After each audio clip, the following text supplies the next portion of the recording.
we've talked about it a few times on here. We're big fans of Kyle Kulinski. We're longtime listeners of Secular Talk. So it was super cool, super surreal to see that he got in on this conversation as well. And he articulates the point so well. And one of the things that after starting this podcast, I realized I needed to have way more respect for Kyle for is how well he can just flow through his ideas and explanations on the mic as an individual. No ums, no uhs, no stumbling. He's so poised, professional, put together. And I just think it shows how hard he's grind. I mean, if you watch obviously the first Secular Talk videos, which sometimes, I would do back in the day when I was getting soured about how like the Vanguard wasn't taking off fast enough, I'd be like, oh, wow, like this dude's grinded from like the very beginnings all the way to the top. He's like a true guy that's put the work in, and it shows. Like he's so good at articulating all the shit. Anyway. Yeah. And again, he really truly articulates the position well. And I just wanted to play this. We don't necessarily have to watch the whole thing, but there is a lot of good stuff in here that I wanted to play and react to. Definitely. Well, this is going to be a fun segment. I'm doing this segment because I want everybody to yell at me and dislike the video. All right, I'm kidding. That's not why I'm doing this segment. I'm doing this segment because I think it's important and I want to talk about it, even though this debate literally is dead and gone because the moment of opportunity was missed. But anyway, Noam Chomsky went on a podcast. Hold on one second and I'll get you the Vanguard podcast. And he was asked about force the vote. And he gave a very definitive answer. Let's watch and then I'll respond. Something else and we can skip our clip. And I don't know how much, if at all, you paid. Yeah, you guys have seen this already, but I will reiterate in the full clip, which you can find on an interview, you can actually see my pushback, my little bit of pushback I gave to Noam Chomsky, which is cut out of this clip, which has gone essentially viral now on Twitter. It kind of looks like Noam Chomsky just like dumbfounded us. But in reality, it cuts out right before I interject. So I guess I can now say I understand people's frustration when they talk about being like clipped slightly out of context or whatever. But anyway. Well, I'm locked up in my room. Now, Chomsky goes on to basically say, this isn't the answer, this isn't the solution. The solution is, and I quote, intensive organizing on the ground. So he says, this is not the way to achieve it. The way to achieve it, you have to start with the intensive organizing on the ground. Now, I mean, I would say, yes, Noam, that's exactly right. The answer is intensive organizing on the ground. But you need a spark in order to do that. And you need a unifying force to be able to do that. You need a moment in time and an aim and a goal that lights the fire under everybody's ass so they start doing the work and doing it with more people than ever before. So he says the answer is intensive organizing on the ground. What do you think can and will trigger the intensive organizing on the ground? Maybe trying to force the vote in the middle of a pandemic for universal health care. Okay, so, listen. Let me rewind a second. I'll break this down a little more specifically. But let me just say up front, I love Noam Chomsky. He's one of the biggest intellectual influences on me. He's a living legend. And he's not some sort of corrupt neoliberal, okay? And I think this is important to point out because you don't malign somebody's intentions when there's no reason to do so. So that's just counterproductive, and more importantly, it's just factually wrong. So it is possible for sometimes to just disagree with people, and in my opinion, for people to be very wrong. But maligning intentions is something different, and I try my best not to do that because I think that's counterproductive, and I just think it's not true to say X, Y, or Z is corrupt, and that's why they have this view. He's not corrupt. That's not why he has this view. He has this view because he genuinely has this view. But now let's respond to it. So the point he's making is like, you don't have the numbers. What's the fucking point? You're not going to win. Why would you do it? That's what he's saying. But my response to that is, we will literally never have the numbers. Never. So does that mean we should never fight for it and never get a vote on it? Now, if he's being logically consistent, he would say, yes. If he was being logically consistent, he would say, yes, we're never going to get a vote on Medicare for all, and I'm okay with that. Now, I presume he wouldn't say that because I totally believe him that he's for Medicare for all.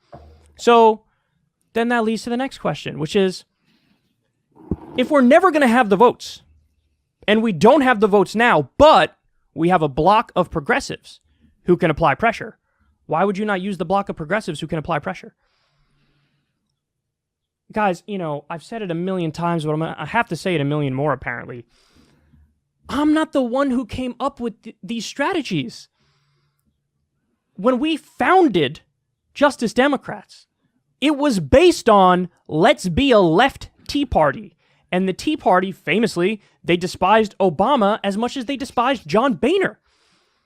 And they gave their party hell. And because they gave their own party hell, and they threw tantrums, and they were willing to shoot the hostage, they got a lot of concessions. So I didn't come up with this. I looked empirically at the things that worked, and I said, let's do that on the left. Now, it's mighty inconvenient for everybody who is having this force the vote debate because they're acting like there's some sort of high-minded wisdom in not fighting, and they would point to the fact that, look, the Justice Democrats aren't fighting, so therefore, this must be the right move, but it's pretty inconvenient that a co-founder of Justice Democrats is telling you, you're wrong. And what would be in the spirit and the vein of the reason why the group was created would be for them to try force the vote. So, if we're never going to have the votes, and we don't have the votes now, but we have a bloc that can throw their weight around and apply pressure and use their leverage, of course you should apply pressure. Of course you should, use your leverage. Now, listen, I'm under no illusions. Am I saying, this is definitely going to pass? No, I'm not saying that. But what I am saying is a 1% chance is a hell of a lot better than a 0% chance, and you're guaranteed a 0% chance if you don't fucking vote on it. So, how would we even have a 1% chance? I should explain that. Listen, I was part of the original move where we decided, this was Justice Democrats and it was a bunch of the other lefty groups, we decided, this was back when I was with them, let's do a massive drive to get Congress people who are already there to sign on to, at the time it was John Conyers' bill. I think it was H.R. 676. It was the Medicare for All bill in the House. And so what we did, again, it was myself, it was Justice Democrats, Cenk Uygur, it was all the other lefty groups. We did this massive pressure campaign where we had everybody, including you guys. I remember talking about it on this show. This is the power I have is through this show, right? So I told you guys, call your Congress people and call them in droves and tell them, if you support H.R. 676 and sign on to it, I will do everything I can to get you reelected, and I'll tell everybody I know to vote for you. If you're not for H.R. 676, not only will I not vote for you, I will look for a primary opponent against you and support the primary opponent against you. And guys, even though these politicians are corrupt and beholden to big money interests, you know what happened? They thought, holy shit, I'm getting so many calls in my office that my mailbox is full, or my, voicemail box is full, that's what I meant to say.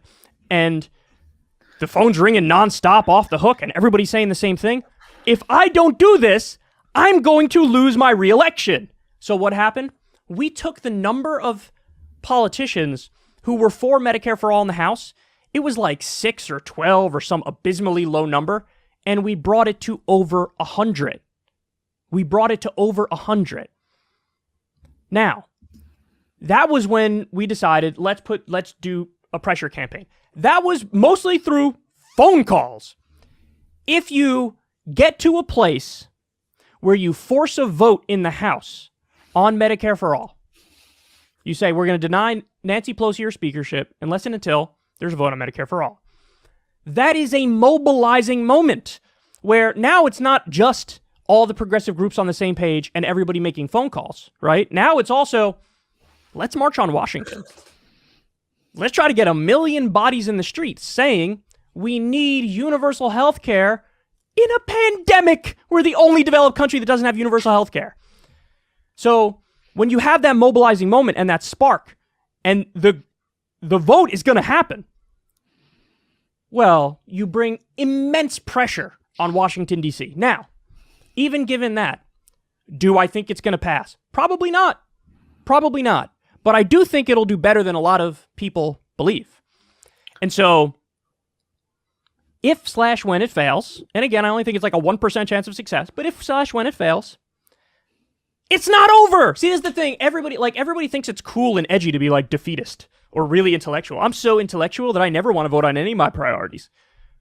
The fuck is that? You only see this on the left, by the way. You never see it on the right, ever. They're always like, what are you talking about? I vote 1,000 times on the shit I want implemented. And that's my message to the left. You can just keep voting on. If you lose, you regroup, you come back, and you do it again. If you're a professional basketball team and you lose one game, do you say, we're quitting the league?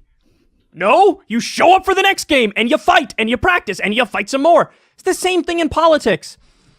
If you lose a Medicare for All vote, okay, regroup, and go fight again, and try to force another vote. Politics is not rocket science. I will take a vote on... Oh, I think you're still muted, Gavin. Oh, did you want to say something? Oh, yeah. How deep into this clip are we? I didn't know how long you wanted to play. There's probably 5 more minutes. Do you want to play the full 5 more? There's a few other moments I kind of wanted to hear, but okay. Did you have something you wanted to say, though? Or? Oh, I can just wait until we're done. I wasn't sure how deep into the clip you wanted to go. Okay. Yeah, let's just finish it out. One of my priorities at literally any time, and I will use it to try to mobilize, try to organize, try to get the grassroots involved, try to apply pressure, and keep trying to get more and more people. I don't care if we lose the vote 8 times. Maybe we'll get it on the 9th time. But you have to fucking fight. You have to fight. And final point I'll make in response to Noam Chomsky is very simple. Oh, we don't have the vote, so what's the fucking point? That's basically his argument. What are we, children? By the way, I don't think it's a good idea to compare people who need and want Medicare for All to children who want candy. I actually think that's really dismissive and condescending and gross. Because there's a lot of people who were at the Force the Vote town hall who were like, I'm going bankrupt from medical bills. Or I can't afford my medicine. Tens of millions of people with no health insurance. Medical bills is one of the top causes of bankruptcy in the United States of America. You have 45,000 to 60,000 people that die every year because they don't have access to basic health care. Oh, it's like children who want candy. Noam, I know you didn't mean anything by it, but Jesus fucking Christ, man. What are you doing? What are you doing? But the point I was going to make is, his argument is, we don't have the votes, so what's the point? Don't be a child. We don't have the votes for anything right now. Anything. And guess what? I don't want to, make people feel like there's no hope or anything. We will never have the votes for anything. And I mean that literally. I do. It's never going to be like, oh, would you look at that?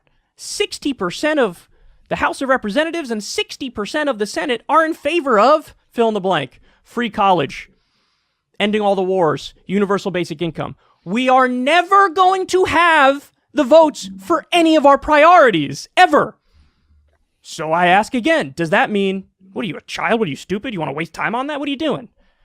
No, it doesn't mean that. It means you fight and you claw tooth and nail to win on these things. Sometimes it's going to work, sometimes it's not going to work. But what guarantees loss is never fighting. So you have to do everything you can, and this is part of everything you can do. That's probably a good place to quit it.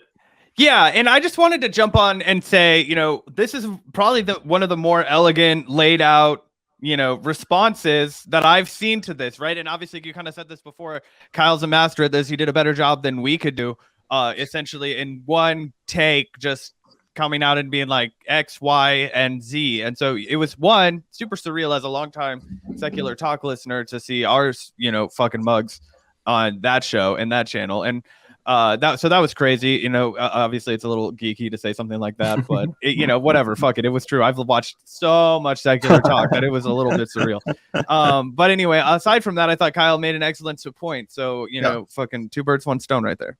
Yeah. When it comes to that argument and situation, I feel like our 5th grade science teacher, I believe we had the same one because we went to elementary together, but yeah, Miss Clark. I remember one time she said, sometimes I just put Bill Nye videos on because I feel like he can teach these subjects even better than I can. So sometimes we just got to play Kyle Kulinski to fucking talk for us. That was a brilliant, deconstruction of the point. And again, if we'd had more than 30 fucking minutes with Noam Chomsky, I would have liked to have pushed back more and reiterated some of those points. And again, I did push back more than was represented in that clip on Twitter. It got cut before I interjected. Yeah, so check out the full video. You can check out a full Force the Vote clip as well as our full interview with Noam Chomsky, where we asked him about other shit like Substack. We asked him about green anarchism. We asked him about what's going on in China, that sort of thing. Yeah, absolutely. It was a great interview. So again, that's on the channel. Check it out if you want the full interview. And I guess I'm glad that people are having this discussion again, even though obviously Force the Vote has already been litigated enough. Maybe I wish we would have been able to put out this clip like 2 months ago. Exactly. Yeah, exactly. But thanks to the Vanguard, everyone's talking about Force the Vote again. So aren't you happy about it? Yeah. Some people I'm sure are like, fuck these guys, but dude, plenty of people are going to say that. The more people see the name the Vanguard, the more shit is going to be thrown at it.